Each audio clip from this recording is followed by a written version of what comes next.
Bienvenido a una nueva entrega. Buenos días, buenas tardes, buenas noches, depende a la hora que vean esta edición. Muchas gracias, Daniel, por aceptar la invitación. ¿Cómo estás? ¿Todo bien? ¿Qué tal, Mati? Buenas tardes a vos y a toda la audiencia. Muy bien, gracias. Gracias a vos por aceptar. Bueno, vamos a hacer rápido la lectura del currículum, así le damos más tiempo a la charla que es jugosa. Daniel es psicólogo clínico, analista geopolítico y magíster en conflictología internacional, maestría que hizo en Rusia. Dani, ¿qué es la geopolítica? Bueno, es una pregunta que se puede tomar tanto con una definición clásica, pero hoy en día también tiene una definición un poco más amplia, ¿sí? Bien, Vamos a empezar por lo clásico. La geopolítica estudia la forma en la que los componentes geográficos afectan la expresión de poder de los países, ¿sí? bien, La forma en la que, por ejemplo, el acceso a distintos recursos, como recursos naturales, como la salida al mar, como la climatología, cómo configuran la manera en la que ese país se va a relacionar con otros países en función de generar alianzas o generar competencias por los recursos, ¿sí? bien. Partiendo desde la premisa de que los países, los estados, se asientan en territorios geográficos que no son los mismos en todas partes, ¿sí? Bien. ¿Y geoestrategia qué es? La geoestrategia viene a ser la elaboración justamente de planes de trabajo, de estrategias basados en ese estudio de la geopolítica. Es decir, la geopolítica vendría a ser la manera en la que estudiamos el espacio, reconocemos cuáles pueden ser las ventajas y las desventajas, y la geoestrategia es el armado de planes y de estrategias basados justamente en esa apreciación que nos permite la geopolítica, el estudio de la geopolítica. Bien, Esa sería la relación. perfecto. ¿Y la inteligencia estratégica? Bien, la inteligencia estratégica y la geoestrategia las podemos poner a un nivel muy similar, porque el componente de la inteligencia estratégica es el componente que falta, que es el analítico, ¿sí? Vamos a verlo así, podríamos decir que la geoestrategia es el componente práctico y la inteligencia estratégica el componente analítico, que sirve para reunir, interpretar la información sobre los actores involucrados en esa geoestrategia se plantea, cuáles van a ser las oportunidades y los futuros escenarios para una u otra decisión geopolítica. La idea es que justamente esa geoestrategia no sea intuitiva, sino que esté fundamentada con lo que aporta la inteligencia estratégica. Sí, la inteligencia estratégica. Bien, perfecto. Inteligencia estratégica, algo estuvimos hablando porque aparte con Daniel somos compañeros de la maestría, somos egresados de la maestría en Inteligencia Estratégica Nacional y hoy estamos haciendo un curso de pericia en la Corte Supremas. Y estábamos hablando, él también tiene conocimiento de Data Analytic. Inteligencia estratégica, ¿es Data Analytic? ¿Data Analytic es inteligencia estratégica? No, son dos conceptos que están relacionados, pero no necesariamente son equivalentes, en lo Bien, absoluto. El Data Analytics es un enfoque del análisis de datos mucho más cercano a lo que es la ciencia de datos, que puede o no ser parte de la inteligencia estratégica. Es decir, cuando nosotros analizamos los datos en geoestrategia, cuando armamos estrategias en base a los datos, algunos pueden tener una naturaleza cuantificable, es decir, podemos, si hablamos de estadísticas, si hablamos de tendencias que se pueden expresar en números, son variables que podemos apreciar y analizar mediante análisis de datos o data analytics. bien, Pero, por ejemplo, si trabajamos con otro tipo de datos más cualitativos, como por ejemplo podrían ser eh, las opiniones sociales, lo que se arma en base a encuestas, o los escenarios que no tengan que ver con factores numéricos, ahí el Data Analytics se queda un poco más limitado, ¿sí? bien, Sirve, como digo, el tema de la inteligencia estratégica, que sería el plano analítico, plantea información que tiene muchos tipos de naturalezas distintas. Para algunos de esos datos podemos utilizar justamente el enfoque que nos proporciona el análisis de datos y para otros no, simplemente por una incompatibilidad de tipo de dato y técnica de análisis para Bien, ese dato. perfecto, perfecto. Allá vamos aclarando los panoramas porque viste que siempre hay confusiones. Muchos dicen que hacen inteligencia estratégica cuando hacen data analytics. Para poner blanco sobre negro. Sí, es más, Mati, Data Analytics se puede hacer con las ventas que vos tenés en un supermercado y eso está muy lejos de ser una geoestrategia. Bien, bien. Estos tres elementos, vamos ya enfocado al sector privado, a la parte empresarial, a las organizaciones que tienen que tomar decisiones, los tomadores de decisiones. Son herramientas que tienen que consultar constantemente. Sí, porque, a ver, partamos de un escenario que sea una empresa con alcance multinacional, ¿sí? En realidad, la parte de geoestrategia le va a impactar en mayor o menor medida a una empresa, a un kiosco, como también a un gigante tecnológico como Alphabet, por ejemplo. En el Bien. sentido de que hoy en día la naturaleza del comercio, de las redes de suministro son internacionales, lo que hace que yo pueda sentir los efectos de un acontecimiento geopolítico internacional en mi negocio o en mi campo o en mi kiosco. ¿Por qué? Porque probablemente muchos de esos productos, si quizás no estén fabricados en otra parte, pero sí vengan de otra parte, pues se ensamblaron ahí, van a sufrir, por ejemplo, van a sufrir el aumento del transporte. ¿Por qué? Porque hoy en día se está desarrollando un conflicto armado entre Irán y Estados Unidos, ¿sí? No significa que el kiosquero va a planear en función de eso. Ahora sí, si yo trabajo en una empresa grande, por ejemplo, y quiero de repente expandirme a otro país, no sé, supongamos un país de África, bueno, a ver, tengo que hacer un análisis no de mercado, sino un análisis de seguridad, un análisis de viabilidad política, porque si yo voy a un país, por ejemplo, y me instalo ahí y no estudié la naturaleza política de ese país, que sea un país que cada 2 o 3 años cambie de presidente, probablemente me cambie en el marco legal de ejercicio de mi negocio en ese país y entonces no me va a dar mucha seguridad instalarme ahí, ¿sí? Entonces, las grandes empresas tienen departamentos de prospectiva geopolítica, se denomina, que se encargan justamente de analizar cuáles son las variables pertinentes a la instalación de una fábrica, el marco legal de ese país, de una fábrica o de una filial, el marco legal de ese país, el marco de seguridad de ese país, si existe una infraestructura logística y de comunicaciones lo suficientemente fuerte o adaptable. Ese tipo de cosas son necesarias analizarlas y el marco para analizarlas es la inteligencia estratégica. Claro, porque para que la gente entienda, se estudia hasta el más mínimo detalle, la cultura donde va a instalarse, porque en caso de que un directivo se tenga aquí, por ejemplo, de acá de Argentina, tiene que conocer los usos y costumbres de esa localidad. Eso que vos mencionás se estudia también mucho, la disciplina se denomina comunicación intercultural, ¿sí? Hoy en día donde asistimos perdón, a un marco en el cual grandes empresas se expanden por diferentes países, expandirse por diferentes países con diferentes culturas, también significa exponerse a culturas laborales distintas, ¿sí? Un ejemplo muy ínfimo, pero que es muy ilustrativo.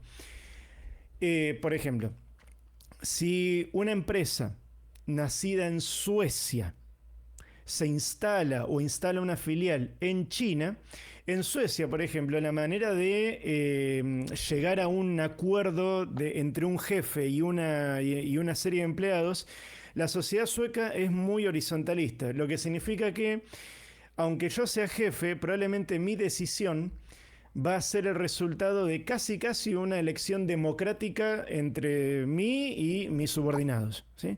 Es como que yo le voy a decir, pienso hacer esto, ¿qué piensan ustedes? ¿Sí? Si yo voy con esa propuesta a China, en China no van a saber qué responderme, porque la sociedad china es muchísimo más jerárquica. Entonces el chino me va a decir, no, señor, usted no me tiene que pedir mi decisión a mí. Usted tiene que tomarla y yo obedecer. Claro, ¿sí? Entonces, en ese caso se hace necesaria la intervención de especialistas que justamente intentan adaptar las lógicas y dinámicas de trabajo de ciertos países a otros para que se pueda trabajar. Yo hablé claro. de China, de China y Suecia, pero podemos hablar también de Paraguay y Japón, también de Arabia Saudita y Estados Unidos. Eso también se analiza. Sí, sí, por supuesto. Claro, porque por ejemplo, te doy un dato de lo que ocurre en China a nivel salarial. Allá las empresas le retienen 4 meses el salario para que no se le vayan los empleados. Es una cultura que tienen las empresas. Ajá, Y mira. un empresario español que se radicó en China lo explicó. Dice que si vos le pagás, como estamos acostumbrados nosotros los argentinos, todos los meses, en la puerta están los reclutadores de otra empresa que te lo llevan. Por eso es que siempre los empleados tienen salarios adentro de la empresa, para evitar esa fuga de recursos humanos. Claro, mira. Mira. Bueno, ¿Viste? bueno, ahí ¿Viste? Hay cosas que hasta yo me sorprendí cuando lo escuché. Yo no sabía eso. bueno, me acuerdo también en Rusia, por ejemplo, yo en su momento trabajaba como profesor, como docente en una escuela de idiomas, y ahí eran 7 días de trabajo a la semana. Los domingos a la mañana había que trabajar como si fuera cualquier otro día, y yo primero pensé o advertí que solamente era una dinámica de un curso de idiomas, pero no. Los bancos también estaban abiertos hasta las 6 de la tarde, los fines de semana, digo, no los domingos, sino los sábados hasta las 6 de la tarde. Entonces por ahí viene bien cuando vos te vas a mudar a otro país, a instalar en otro país o vas a instalar tu filial, ser consciente de que es tu empresa la que tiene que tener una cultura organizacional lo suficientemente flexible para adaptarse a la sociedad en la cual se va a instalar, ¿sí? La construcción de esa cultura organizacional no es independiente o no es aparte de la cultura del país donde se instala. Esto también se analiza en comunicación intercultural, cuáles son las capas de condicionantes de la cultura de una empresa. Y obviamente que la cultura nacional es uno de los fundamentos más importantes. Claro, por ejemplo, tenemos Perú, que si vos, extranjero, querés poner una filial tuya, el 50% del personal tiene que ser de Perú. No puede ser el 100% extranjero. Claro, ahí ya hablamos más de una cultura, lo que sería formal, ¿sí? Porque hay eh, ¿cómo se llama? Hay un soporte legal para eso. Exactamente. Cuando hablamos de cultura informal, hablamos de usos y costumbres que quizás no están escritos, pero que algunos incluso son mucho más fuertes, Sí. ¿sí? Que Por eso te decía aquellas reglas escritas. por eso te decía que hay que hacer ese trabajo de estudio, de investigación, porque si por ejemplo, un presidente de la filial va con su familia, hasta la familia puede comprometer la seguridad misma del núcleo familiar por no saber el uso y costumbre. Por así decirte, Medio Oriente, el uso del velo, no poder entrar a ciertos lugares las mujeres. eh, a ver, nos tenemos que sacar el chip y los ojos occidental y el país de ellos son su uso y costumbres. Porque puede, a ver, ocasionar hasta un conflicto internacional, Ujú. dependiendo de la firma. Exacto. Sí, sí, exactamente. Dani, justo diste algo, o nombraste, mejor dicho, un conflicto que está en boga, que es Irán, Estados Unidos. Las empresas, todas para mí, tendrían que, a lo mejor, como vos dijiste, hay empresas multinacionales que, a ver, tienen la espalda económica como para tener una unidad de trabajo de prospectiva o de inteligencia estratégica, obviamente que usan otros nombres. Eh, pero para ir siguiendo este conflicto, porque nos afecta a todos, Ujú. directa o indirectamente. Bueno, el conflicto de Irán lo que plantea es, desde la perspectiva geopolítica, plantea o da a conocer, mejor dicho, explicita la vulnerabilidad que tiene nuestro sistema de comercio internacional. ¿Por qué? Porque justo da en el caso o afecta la provisión de combustible. Desde una perspectiva internacional, la provisión de combustible afecta al precio que tiene, no solamente al precio de de los barcos, que es donde está la mayor parte del comercio internacional, sino que específicamente en el caso de China, que casualmente es el mayor exportador del planeta, afecta también la matriz energética, el mapa energético chino, ¿sí? Entonces es un caso muy rico para analizar tanto desde la geopolítica, porque con el solo hecho de que, por ejemplo, tengamos una grandísima zona de producción petrolera en esa región y que esa región, la región del Golfo, esté limitada por una condición geográfica que se llama el Estrecho de Hormuz, ahí ya la condición geopolítica es muy rica. Geoestratégicamente, Irán sabe que con el control del Estrecho de Hormuz mantiene o puede usarlo como una palanca geopolítica muy poderosa. Esa sería la parte de geoestrategia de Teherán. Y desde el punto de vista de la inteligencia estratégica, como para analizarlo en 3 dimensiones, Irán ha analizado justamente para abrir o para cerrar el Estrecho de Hormuz, cuáles pueden ser las posibles respuestas de los países involucrados. Por ejemplo, se ha dado cuenta de que la cuestión del petróleo es mucho más importante para China que para Estados Unidos, ¿sí? Lo que tiene es que China es un país del que vos te podés hacer aliado y China no te va a pedir que cambies tu gobierno. El gobierno chino siempre es mucho más pragmático. Mientras vos me des petróleo, usá el régimen político que vos quieras. Claro, no es intervencionista, no interviene directamente, a la vista de todo. Exacto. Uh-huh. No lo decimos a la vista de todo porque sabemos que interviene de otra forma, de forma subrepticia. Uh-huh. Exacto. Hablamos de las 3 herramientas y volvemos a lo mismo, que las multinacionales se puede dar la posibilidad de tener estas unidades, pero en las empresas de menor cuantía o que se están expandiendo pueden hacer uso de la consultoría de estas herramientas, o sea, por proyectos.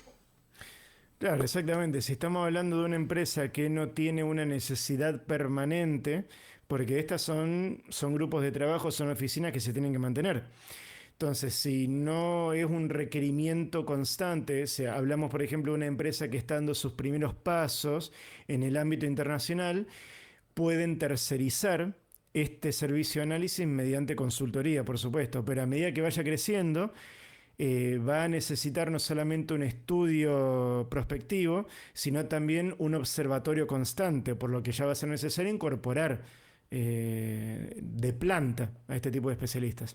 Sí, perfecto. Porque aparte también tenés que tener conocimiento en la teoría del conflicto para saber anticiparte o también, y vamos a decirlo con las palabras como son, perfilar a los actores que toman decisiones. Sí, por supuesto. No solamente a los actores entenderlos como países, sino también perfilando a líderes, ¿sí? Porque a fin de cuentas esos líderes encarnan gran parte del futuro político de ese país. Entonces por ahí, acá ya nos metemos más en un ámbito psicológico, pero que también está involucrado, porque la idea del perfilamiento geopolítico de un líder es un campo extremadamente nuevo, pero que tiene que ver con esto de que el devenir político de un país no solamente es una cuestión social de cómo se va transformando y va evolucionando la sociedad de un país, sino también de sus líderes, porque en muchos aspectos, en muchos casos de la historia, los líderes han ido en contra de la tendencia general de su pueblo. Entonces, si uno se basaba justamente en que el país va a ser de determinada manera, porque la tendencia social es así, te podés llevar sorpresas, como pasó en Rusia, por ejemplo, en la década de los 90 con Boris Yeltsin y toda la población que acaba de salir de la Unión Soviética. O ni hablar lo que pasaba en el 77-78 en Irán, cuando se fue el Shah y apareció Khomeini. Entonces, claro, disculpa, a ver, nosotros no, le aclaramos siempre a la gente, nosotros no tomamos partido político por nadie, no somos militantes políticos de nadie, sino que hacemos lectura de la gran política y los movimientos políticos. Esto se estudia. Por eso es como, como decís, la aparición de Trump de Milei son personas que no son políticos de, por así decirlo, que se lo conoce, político de raza. No va a ser lo que el statu quo dice. Son, por ejemplo, para que tengan bien graficado, se le está engangrenando una mano y ellos cortan directamente. No es que esperan, no, bueno, vamos a apostar al diálogo, vamos a ver qué pasa la evolución. Ellos cortan la mano porque saben que si no lo hacen, pueden perder todo el cuerpo y se muere el organismo. Tienen otra mentalidad. Sí, es una mentalidad más... a ver, que la estrategia no sea tan clara, hablo del plano internacional, sí, que no sea Sí. tan clara no significa no esté. Robert Jervis, que fue uno de los grandes, que analizó justamente un gigantesco analista, perdón, psicólogo político, él analizaba la psicología política, mencionaba que una estrategia que está teniendo muchísima... Él escribió esos libros en 70, 80, pero son libros que tienen validez hoy en día, porque en su momento ella le hablaba de la ambigüedad estratégica. Y la ambigüedad estratégica puede no solamente ser una política de Estado, una política exterior de Estado, sino también una política encarnada en un individuo. Claro. En el sentido de que sea un individuo con sus declaraciones que no deje bastante claro al público cuál es su inclinación para trabajar o no con un determinado país, ¿sí? Como pasó, por ejemplo, en Argentina con el caso de China. Claro. O en el caso de Trump, como mencionabas, con Rusia, ¿sí? Que uno no termina de entender si uno seguía solamente por la palabra, ojo con esto, solamente por la palabra, de que no terminás entendiendo cuál es la hoja de ruta, ¿sí? Entonces, esto, acá ya me entra la interpretación de cada uno, pero uno podría creer que están improvisando sobre el camino, o que bien, tienen una estrategia interior muy bien definida, pero la mencionan de forma ambigua. Claro, velo y engaño. Hace un velo y engaño. Exactamente. Claro, por eso que, y mira, me venía el pelo, somos muy pocas las personas, los que están en el ambiente sí saben.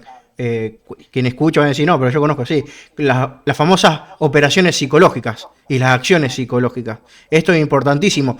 Decir una cosa, que estamos todos analizando a ver lo que dice el gesto, el microgesto, todo el equipo de comportamiento no verbal, análisis de inteligencia, y después ves los indicios de qué hacen en el campo, digamos, por así decirlo, en el mundo. Sí, acá hay diferentes capas de análisis y en todos los análisis hay un porcentaje de incertidumbre con el cual se tiene que lidiar, sí o sí. No está mal, no es de menos, justamente, dedicarse a analizar el lenguaje no verbal, el análisis del contenido, no de la forma, sino el contenido de los discursos, no está mal. Forma todo parte de una batería de puntos de vista, ¿sí? Ahora, si todos esos puntos de vista coinciden en una interpretación, más o menos, voy a decir, bueno, yo creo que va a pasar esto, ¿por qué? Porque tengo la coincidencia de varias perspectivas que me dicen que esto va a ser así. Y otras veces no es tan fácil, porque también, ojo con esto, ya lo decía Clausewitz, uno interiormente, lo digo no importa, uno interiormente puede tener el plan que quiera. Pero cuando ese plan, cuando esa geoestrategia se comienza a aplicar en el campo, él decía, no hay ningún plan de batalla que sobreviva al primer día, o lo decía con palabras muy similares. Entonces, uno puede tener una estrategia muy bien formada y no decir absolutamente nada, pero es imposible para cualquiera, por más analistas prospectivos que vos tengas, es imposible anticiparte a la aparición de, por ejemplo, de cisnes negros, Claro. que son estos eventos geopolíticos que de repente cuando vos los ves, o sea, cuando suceden, vos comenzás a rastrear de dónde viene o cuáles fueron los eventos que fueron llevando a eso y decís, claro, ahora con el diario del lunes es obvio que iba a pasar. Bueno, yo Pero en ahí, su momento Dani, no. por experiencia personal, siempre digo que hay algún loco gritando los cuatro vientos que por lo general nunca se lo escucha, que anticipa el cisne negro. Que por lo general está en soledad y muchos le dicen el loquito, no lo ven. Y después cuando pasa, como decís, con el diario del lunes, vos decías, tenía razón. Sí, Mati, pero con ese criterio hay que ver, si ese loquito gritó 10 cosas distintas y solamente se cumplieron 3, sigue siendo un loco. O sea, ahí lo que separaría al loco del genio es que tenga razón o no. Si tiene razón, es un genio, si no, es un loco. Hay un sesgo ahí también. Un Sí, sí, sesgo sí. de A ver, comunicación. esto es, a ver, acá hay la interrelación urbana, no es que acá 2 más 2 es 4. Lo importante, siempre que uno tiene el analista geopolítico, no es buen analista porque acierta o no. Eso también es una cosa muy interesante de entender. Cuando uno hace análisis prospectivo, no es que si te equivocás sos un mal analista y si no sos un buen analista. Vos podés ser un pésimo analista y sin embargo invocarle a los escenarios. ¿Por qué? Porque adivinaste. No. Si vos venís con un escenario, aunque te equivoques, ponele que vos me venís con un escenario de que la guerra en Ucrania no iba a pasar, no se iba a dar. Yo te voy a preguntar por qué. Claro. Y si vos, aunque te equivocaste, vos me fundamentás tu decisión, yo te voy a dar la mano a vos y no se lo voy a dar a un tipo que acertó por suerte al escenario. Porque vos lo que me estás demostrando es que tenés un criterio de análisis. Claro. La otra persona me está mostrando suerte, nada más. Claro, porque sí. Exactamente. ¿Por qué se dio la guerra? ¿Por qué se dio la invasión? Y no, porque están juntando tropas solamente por eso. Y yo después escucho un tipo que me dice, mira, yo realmente estaba convencido de que no, ¿por qué? Y me tira una lista de argumentos que demuestran que el tipo analizó, Claro. que tuvo en cuenta antecedentes y que eso lo llevó al no. Pero justamente ese analista no pudo prever movimientos que el otro tampoco los previó. El otro acertó por suerte. ¿Me explico? Sí, sí, sí, sí, tal cual, tal cual, tal cual. Dani, vos al ser psicólogo, ¿cuánto te ayudó en formarte como analista geopolítico y como analista de inteligencia estratégica?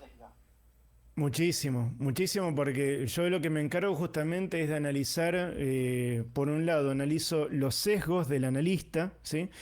Analizo también cómo funcionan las órdenes de la política en el individuo, ¿sí? Es decir, todo eso se estudia en psicología política. Se analiza cómo funciona el sistema de autoridad, cómo funciona la psicología del voto, la psicología de la representatividad política.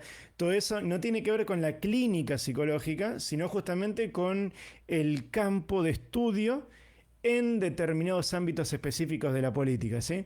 Entonces mucho, porque también, como te decía, a partir del estudio de biografías y de los desempeños políticos de determinados líderes, te comenzás a dar cuenta que el devenir político de un pueblo no es solamente la condición social, sino que muchas veces el individuo, es decir, el individuo con poder político me refiero, también puede tener una agenda propia que no tenga que ver necesariamente con la de su pueblo. ¿Sí?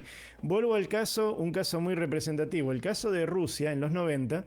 Rusia atravesó un proceso de capitalización en los 90, como gran parte del mundo, después de la caída de la Unión Soviética y el consenso de Washington. En ese momento, a Boris Yeltsin, que era el presidente de la República, de la Federación Rusa, él enfrentó 2 golpes de Estado de la vieja guardia del Partido Comunista. ¿Por qué? Porque justamente estaba llevando a cabo una reforma liberal de la economía rusa muy intensa que hizo que gran parte de su propio pueblo se le ponga en contra. Claro. ¿Sí? Y sin embargo, no siguió por el lado de lo que le pedía a su gente, sino que siguió con su propio plan. ¿Sí? Entonces, entender cómo una persona puede mantener un plan político aunque no goce de la gran mayoría del apoyo popular, es una cuestión que se estudia desde la psicología política. Claro, a ver, hasta Putin mismo tiene su propia agenda.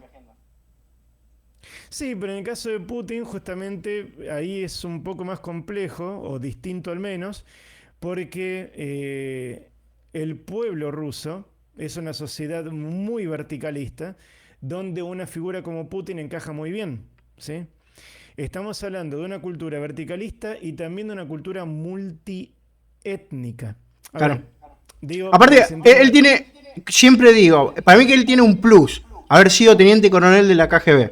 Eso a él, para mí, lo benefició.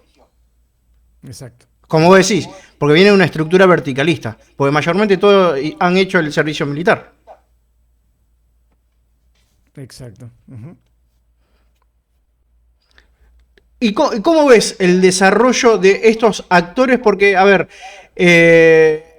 hablamos de sesgo, hay muchos que tienen el sesgo de la Segunda Guerra Mundial que siguen con esos bloques, el Occidente y el bloque del mar, por así decirlo, o sea, el oso, la URSS, de la Guerra Fría.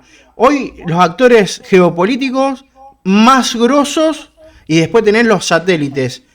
¿Quiénes serían? China. China y Estados Unidos. Bien. ¿Sí? Podríamos agregar a Rusia. El tema es que Rusia, el rol geopolítico de Rusia se redefinió después de la Segunda Guerra Mundial. De eso nos habla este autor polaco que el nombre es horrible, es muy difícil de pronunciar. Zbigniew Brzezinski, ¿sí? Que escribió El Tablero Mundial, que dice justamente que después del fin de la Unión Soviética, Europa y Rusia pasan a ser un solo cuerpo, que tiene que ser el espacio pivote, porque antes estaba Europa entre medio de la Unión Soviética y Estados Unidos. Después del fin de la Unión Soviética, Europa y Rusia pasan a formar un solo cuerpo geopolítico tironeado entre China y Estados Unidos. Sobre todo China a partir del 2000, cuando empieza a crear su gigantesca industria de tierras raras y comienza a transformarse en un socio cada vez más necesario y estratégico para Europa, para detrimento de Estados Unidos, ¿sí? Entonces, hoy en día podríamos hablar de esos dos grupos y prácticamente todos los conflictos geopolíticos que tenemos hoy en día tienen algún tipo de partido, es decir, se toma partido. Ojo, porque también nosotros corremos riesgo de caer en ese mismo sesgo. Hubo conflictos en la Guerra Fría que fueron entre los aliados de la OTAN. Si nos vamos al canal de Suez, era Estados Unidos contra Gran Bretaña y Francia. Si nos vamos a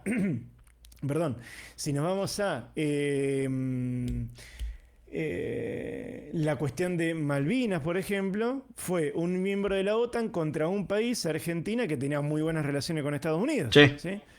Entonces, eso mismo podemos verlo hoy en día. Francia, Rusia y China, en muchos aspectos son aliados porque se comparten armas, se comparten recursos y todo, pero los dos compiten entre sí por la influencia en Asia Central. En Turkmenistán, Tayikistán, entre todos estos países, porque para Rusia sigue siendo la misma carrera de siempre de lograr una salida al Índico. Claro.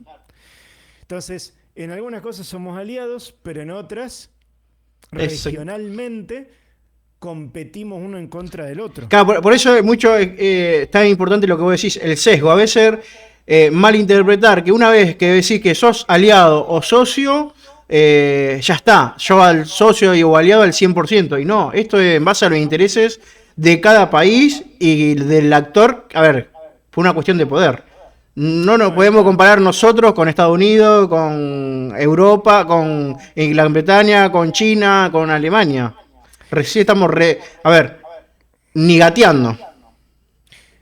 Sí, mirá, Mati, yo eso lo llamo, no sé si tiene un nombre, pero a mí me gusta llamarlo teoría de la futbolización.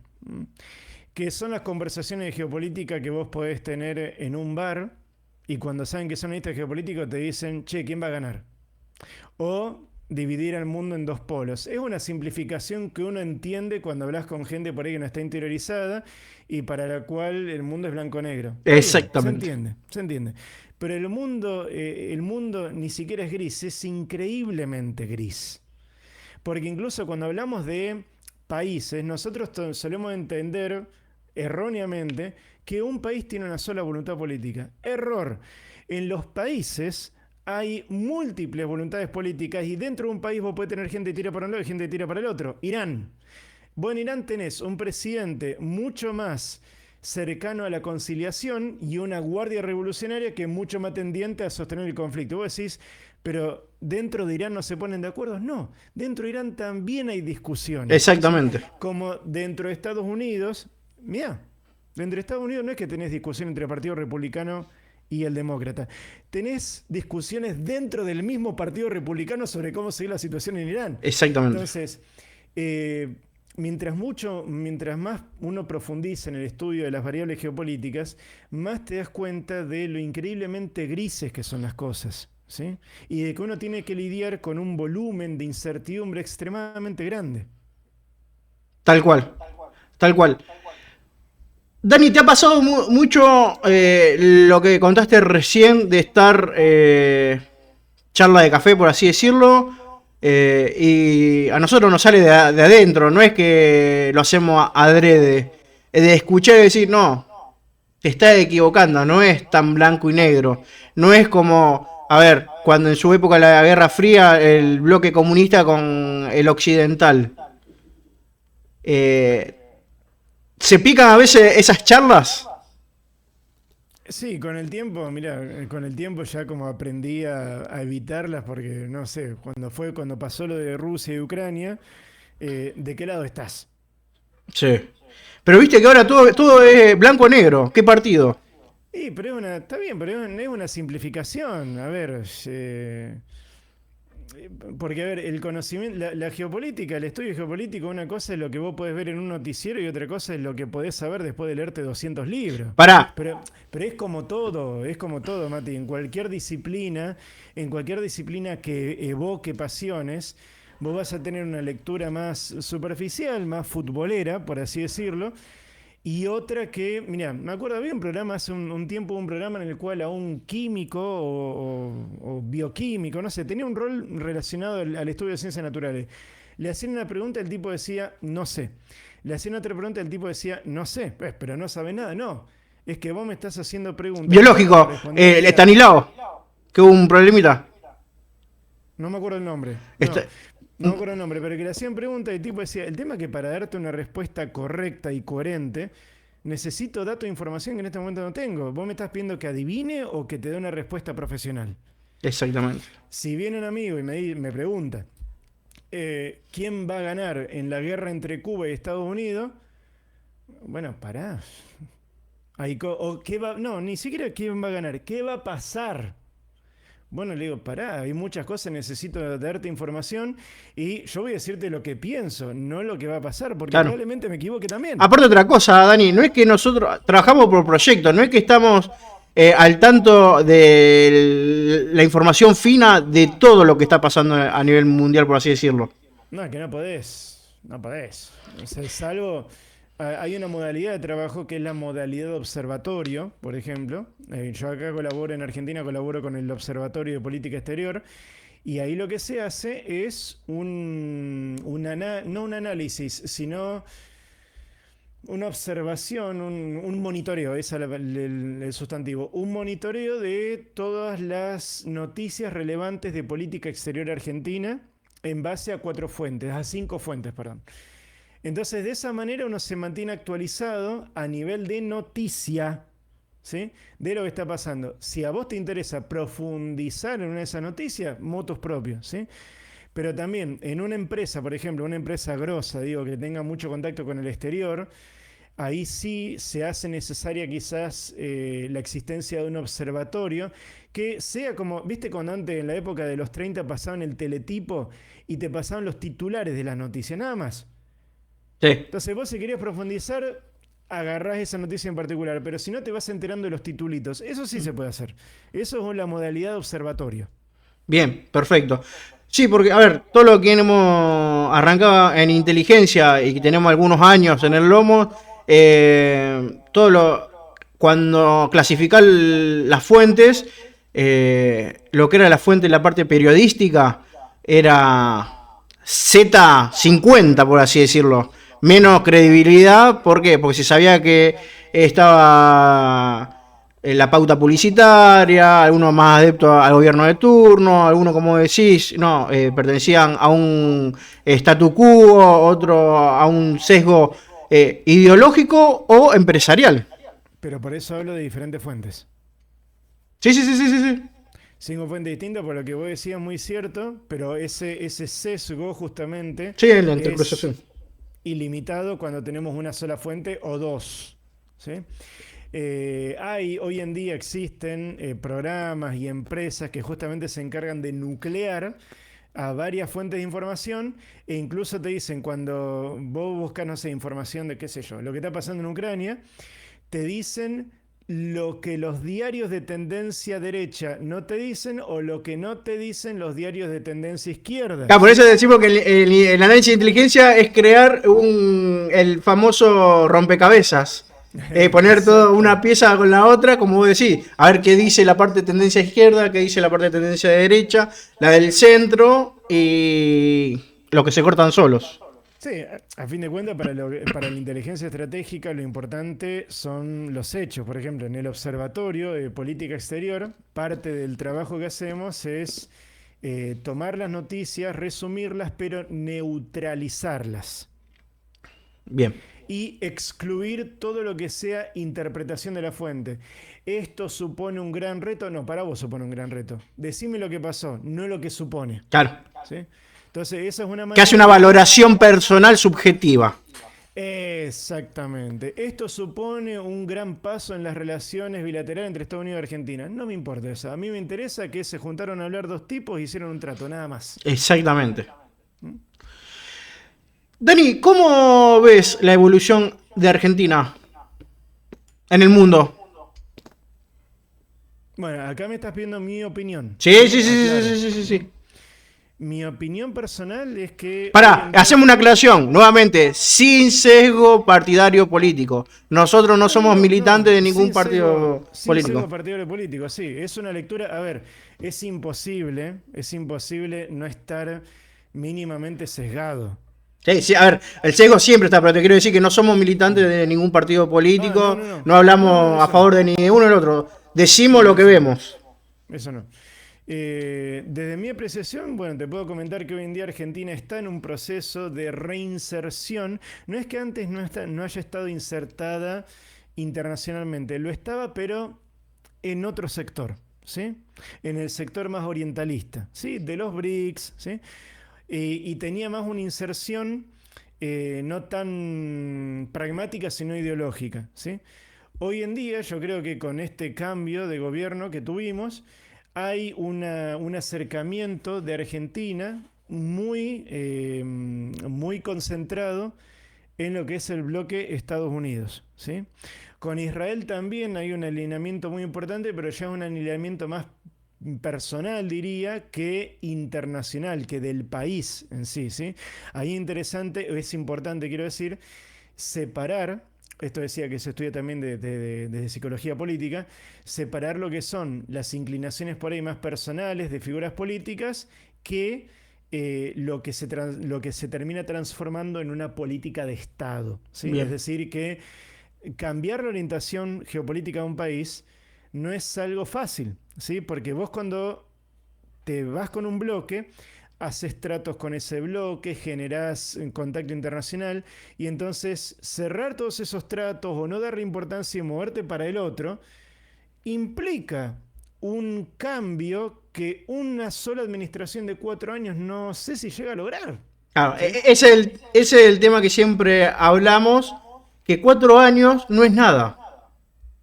Se puede hacer mucho, pero esto es a largo plazo. Sí, por eso hablo de políticas de Estado, ¿sí? Esto se nota más en algunos sectores que en otros, ¿sí? A ver, por ejemplo, en el sector militar, de lo que es el comercio militar, ahí siempre hablamos a largo plazo. ¿Por qué? Porque la compra, por ejemplo, de un avión. La compra de un avión, primero que significa clarísimamente una alineación geopolítica con ese proveedor de aviones, ¿sí? Después, si vos te compras un avión, pero sabés que con ese país que te dio el avión, vos no sabés si vas a mantener relaciones, no te conviene porque ese avión dentro de años se te queda sin repuesto. Exactamente. ¿Sí? Se te queda sin repuestos, no vas a recibir actualizaciones, entonces si yo te compro el avión yo tengo que más o menos saber de que con vos me voy a llevar al menos bien o vamos a seguir siendo socios de acá en adelante. Si yo hoy en día le compro, por ejemplo, en este contexto mundial actual, le compro no sé, un avión a China, un J-20, digamos, que son estos aviones de última generación, eh, tengo que estar seguro de que voy a llevarme bien con China en el futuro, porque ese avión voy a necesitar que lo reparen, voy a necesitar que me pasen armas adaptadas, voy a necesitar que entrenen a mis pilotos, a mis mecánicos, a toda la gente logística, y eso es un contrato muy a largo plazo. Y para que la gente entienda que la geopolítica existió siempre, vamos a ver, yo como también soy profesor e instructor de tiro, vamos a la provisión de los famosos Mauser. Para un país se hacía de una forma, para el otro país el otro. ¿Pero por qué? Porque así como vos decís, se aseguraban que le tenían que comprar los repuestos a esa empresa, no podían comprárselo a otro. Y che, es como decís, pero a futuro, ¿cómo va a estar la relación? Claro, mira, hay un ejemplo muy interesante que está sucediendo hoy en día, con el tema de la OTAN en Europa. Yo una vez escuché a un amigo que me dice, che, pero ¿por qué los europeos no se sacan de encima a la OTAN y forman un ejército europeo? Le dije, ¿sabes lo que pasa? Que durante 40, 50, 60 años, las cúpulas de mando militares europeas, de todos los países de Europa, salvo los que no están en la OTAN, las redes logísticas, las redes de comunicación e inteligencia, se hicieron contando a Estados Unidos dentro de ese esquema. Exactamente. Entonces, si vos ahora querés crear un ejército europeo, un ejército español, lo que a vos se te cante, pero que no tenga algún tipo de condicionamiento venido de la OTAN, estamos hablando de un cambio que puede llegar a tomar 30 años. Exactamente. Por eso te digo que es a largo plazo este tipo de decisiones, no es a las apuradas. No, pero estamos hablando del sector militar, que por ahí es mucho más lento, Sí. mucho más lento. Una parte que sí puede cambiar muy rápido de un gobierno a otro, por ejemplo, es el pronunciamiento que un país tiene sobre una cuestión estratégica ajena. Por ejemplo, subió Trump, pasó lo de Irán y de repente ahora Trump está a favor de que las Malvinas sean territorio argentino. Claro. Eso sí puede cambiar, porque es un pronunciamiento, en realidad no involucra ningún tipo de movimiento estratégico Claro. por parte de ellos. Exactamente. O, en la primera presidencia de Trump, el acuerdo nuclear con Irán se va al garete. Sí. O que en el caso de la guerra con Ucrania, primero era yo la guerra de Ucrania la voy a terminar en un día, y ya venimos un par de años con la guerra de Ucrania encima desde la segunda desde la segunda administración de Trump. Entonces, depende de cuál es el ámbito que vamos a juzgar para saber si un cambio geopolítico es súbito o toma mucho tiempo. Exactamente. Y todo, para que sepa la gente, todo eso conlleva análisis. No es de un día por el otro, no es me parece que, sino que son trabajos de equipos. Es un trabajo de equipos. Es un trabajo de equipos, es un trabajo que está estructurado. De hecho, hay unas técnicas que se llaman técnicas estructuradas de análisis, que la finalidad que tienen es intervenir en varias fases del análisis de inteligencia. ¿Para qué? Para reducir lo más posible, no totalmente porque es una ilusión, pero reducir lo más posible la injerencia subjetiva del analista. Porque el analista sigue siendo un ser humano. Ahora hay una discusión con esto de que por qué no se utiliza la IA, por ejemplo, para analizar información. Sí, está bueno por un lado. La IA puede analizar determinados tipos de datos, pero hay un componente que es fundamental. Esto lo decía ya Robert Kaplan en el libro El telar del tiempo, un gran analista geopolítico. Él decía que, y él todavía no estaba hablando de inteligencia artificial, y este libro salió en el 2023, pero todavía no estaba hablando de ChatGPT ni de nada de eso. Pero sí mencionaba que la capacidad fundamental del analista geopolítico no es el conocimiento de historia, ni de economía. Todo eso ayuda, por supuesto, sino la creatividad, la imaginación. Sí. Y eso la IA no lo puede reemplazar. Exactamente. Y yo te voy un poquito a la parte de inteligencia estratégica, que ya lo decía uno de los padres fundadores del análisis moderno, Sherman Ken. Que el analista de inteligencia primero tuvo que haber hecho trabajo de campo. ¿Por qué? Porque a veces usan traducciones que a lo mejor, vamos a hablarlo sencillo para que la gente lo entienda. No es lo mismo como estamos hablando nosotros los rosarinos, que nos comemos las heces, o tenemos una forma particular de hablar, como el cordobés, como el santiagueño, tienen su, dentro del español, del castellano, tiene su, por así decirlo, su bifurcación. Que si vos no estuviste en el terreno, y por así decirlo, hiciste, escuchaste en una entrevista un término de la calle, se te pasa. Hace otro tipo de interpretación. No sé si coincidí o no con lo que digo. Sí, sí, sí, sí.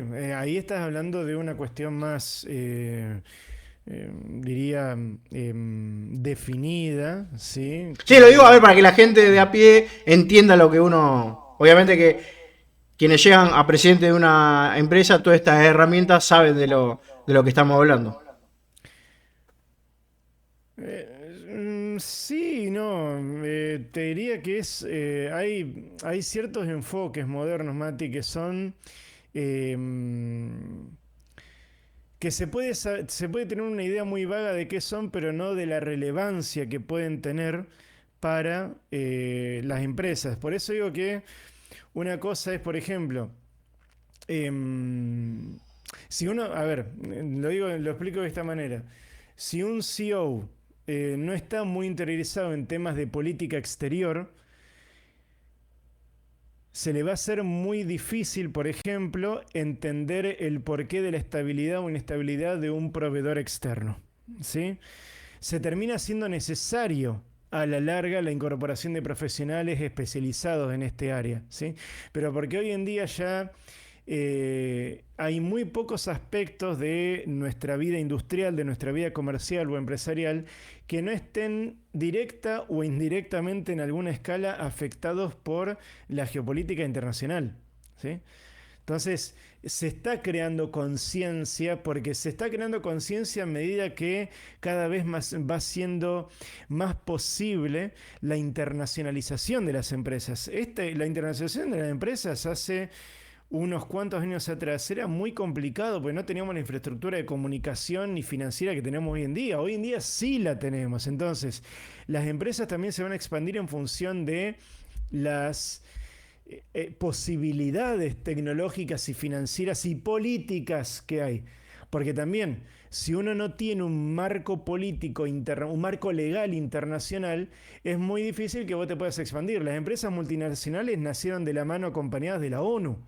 Porque por primera vez había una Organización Mundial del Comercio, una Organización Mundial de Servicio de Posta que justamente transformó muchos marcos nacionales en un marco supranacional que permite la existencia de este tipo de instituciones. Exactamente, exactamente. Dani, no te quiero robar más tiempo, espero que te hayas sentido cómodo. Por Pasamos por favor. todos, obviamente que lo quería hacer simple para que la gente de a pie entienda de lo que está pasando, de a ver, las noticias que se ven y que cómo afecta hasta el kiosquero de la esquina. Totalmente, totalmente. Nadie se escapa de la geopolítica. Dani, un millón de gracias. Por favor, gracias a vos por la oportunidad.